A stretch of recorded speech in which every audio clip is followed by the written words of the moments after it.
अम्ल, क्षारक एवं लवण के इस सेशन में हम बात करेंगे अम्ल और क्षारक के रासायनिक गुण के ऊपर।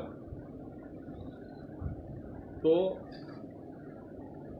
इस सेशन में अम्ल और क्षारक किस प्रकार से रासायनिक अभिक्रिया प्रदर्शित करते हैं उसके विषय में चर्चा की जाएगी। सबसे पहले मैं लिख रहा हूँ अम्ल एवं क्षारक की रासायनिक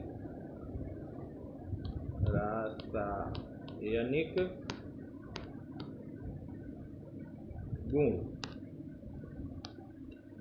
अम्ल और क्षारक की रासायनिक गुण, इस पर हम चर्चा करेंगे आज के इस सेशन में। तो सबसे पहले एक आपके टेक्स्ट बुक में एक प्रयोग है कि विभिन्न प्रकार के पदार्थ लीजिए और उन पदार्थों को जैसे एक परखनली लिया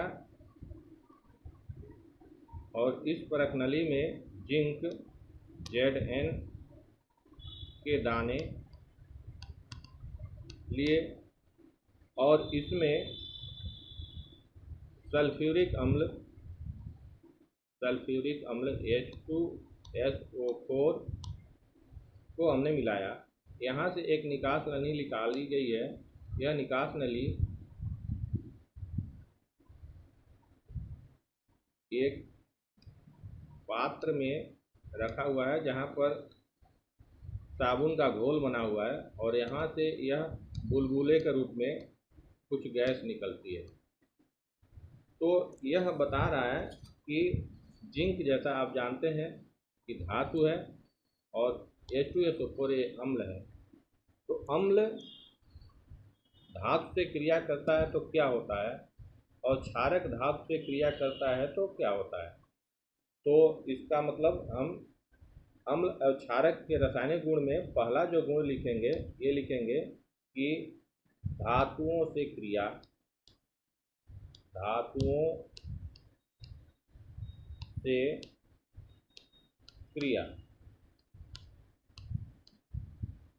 इसमें एक चीज़ आप हमेशा याद रखेंगे कि अम्ल, ये लिख रहा हूँ, अम्ल प्लस धातु, ये मिल करके बनाएगा, एक तो लवण बनाएगा, लवण पे हम चर्चा बाद में करेंगे, और दूसरा हाइड्रोजन गैस बनाएगा, हाइड्रोजन गैस। तो ये आप याद रखेंगे, अम्ल धातु के साथ क्रिया करके लवण बनाता है और हाइड्रोजन गैस उत्सर्जित करता है। जैसे हम यहाँ पर उदाहरण लेकर के बता सकते हैं, जैसे अभी आपने देखा कि इस प्रयोग में एक परखनली है, इस परखनली में जिंक के दाने रखे गए हैं, उसमें H2SO4 मिलाया गया।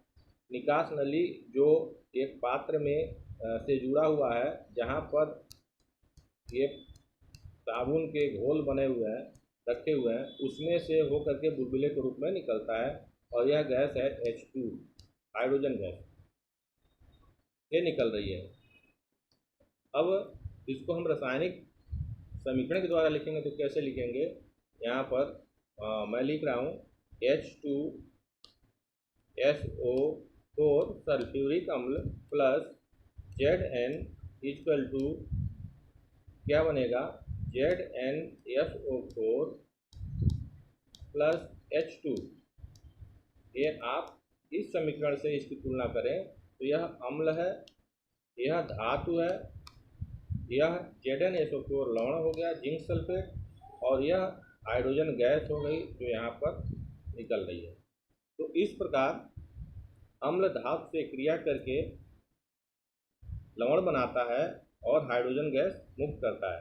यह क्रिया हम दूसरे धातु के साथ भी देख सकते हैं। जैसे एफ ई, ये आयरन जैसा जानते हैं।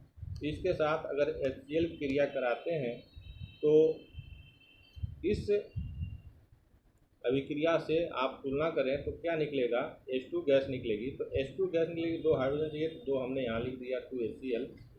अब ये बना क्या, FeCl2 ferric chloride plus H2, ये भी गैस निकल रही है, हाइड्रोजन गैस। तो इस प्रकार हम देखते हैं कि अम्ल हाइड्रोजन गैस तब मुक्त करता है जब वह किसी धातु से क्रिया करता है।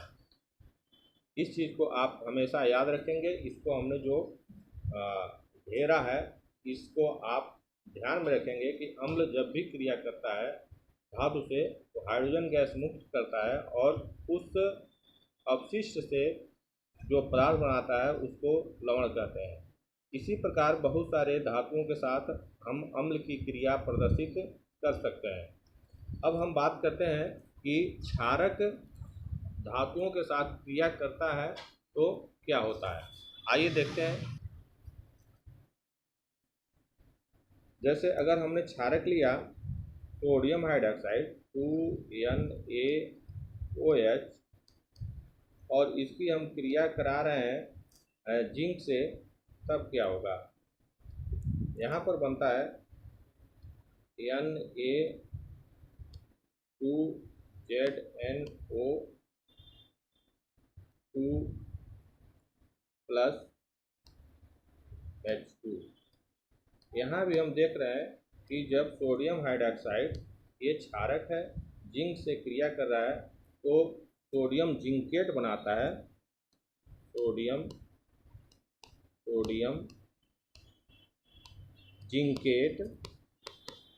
जिंकेट बनाता है और हाइड्रोजन गैस मुक्त करता है। लेकिन यह क्रिया सर्वमान्य क्रिया नहीं है, इसका हम सामान्यीकरण नहीं कर सकते। अर्थात यह जरूरी नहीं है कि सभी क्षारक धातु से क्रिया करें तो वह हाइड्रोजन गैस ही मुक्त करे या लवण ही बनाए। सभी धातुओं के साथ ऐसा संभव नहीं है। लेकिन आपको यह रिएक्शन अभिक्रिया याद रखना है, इम्पॉर्टेंट है।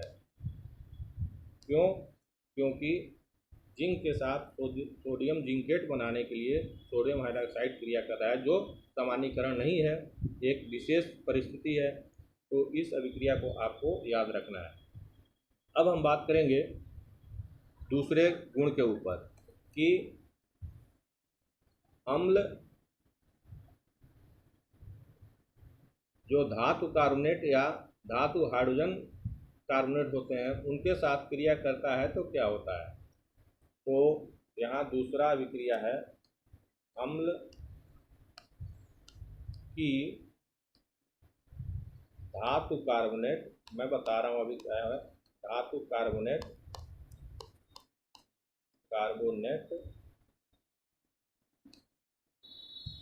और धातु हाइड्रोजन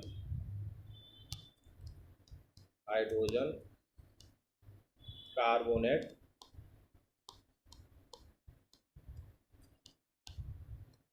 से क्रिया। यहाँ पर हम दो चीज़ बता रहे हैं कि एक तो धातु कार्बोनेट क्या है, इसको आप जानिए। धातु कार्बोनेट, धातु इसमें दो चीज़ जुड़ा हुआ है, धातु भी और कार्बोनेट भी। तो कार्बोनेट जैसा आप जानते हैं CO3 होता है, और धातु अगर है तो कोई भी धातु अगर हम लेते हैं जैसे सोडियम कार्बोनेट हो गया या मैग्नीशियम कार्बोनेट हो गया MgCO3। धातु हाइड्रोजन कार्बोनेट है, यह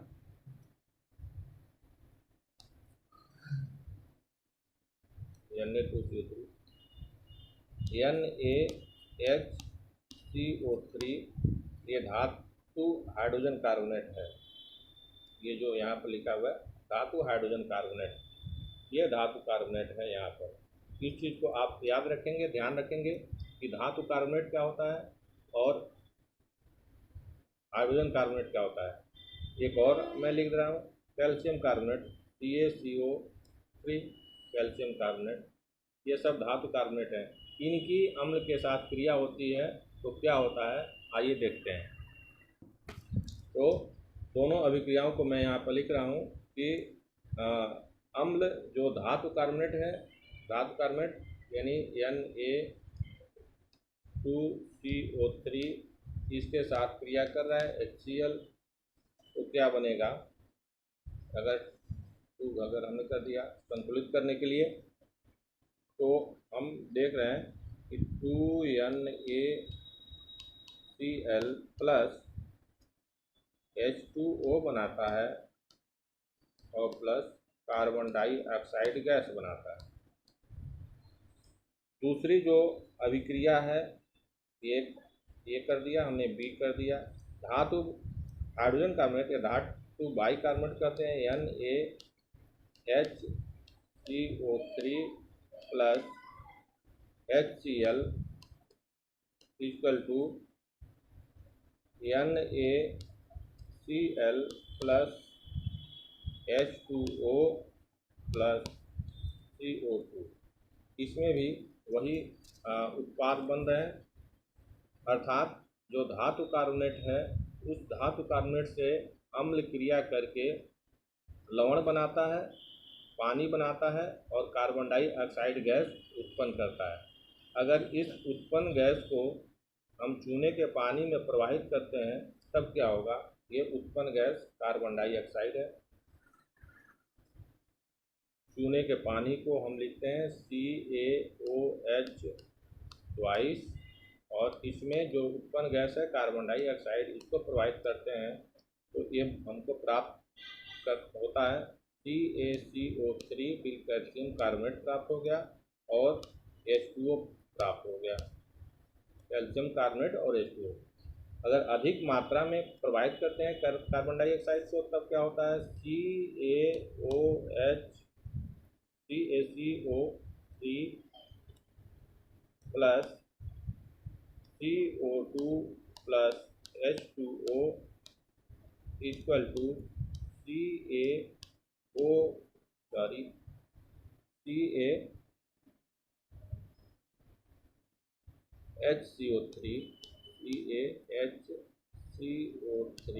यहाँ पर फिर लिख रहा हूँ CaHCO3 और क्या बनता है,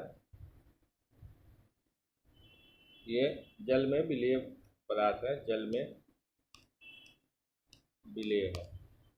इस प्रकार अधिक मात्रा में कार्बन डाइऑक्साइड प्रवाहित करने पर कैल्शियम बाइकार्बोनेट प्राप्त होता है। इस प्रकार हम अम्ल की धातु कार्बोनेट और धातु हाइड्रोजन कार्बोनेट के साथ क्रिया को देख सकते हैं। अब हम बात करेंगे अगले सेशन में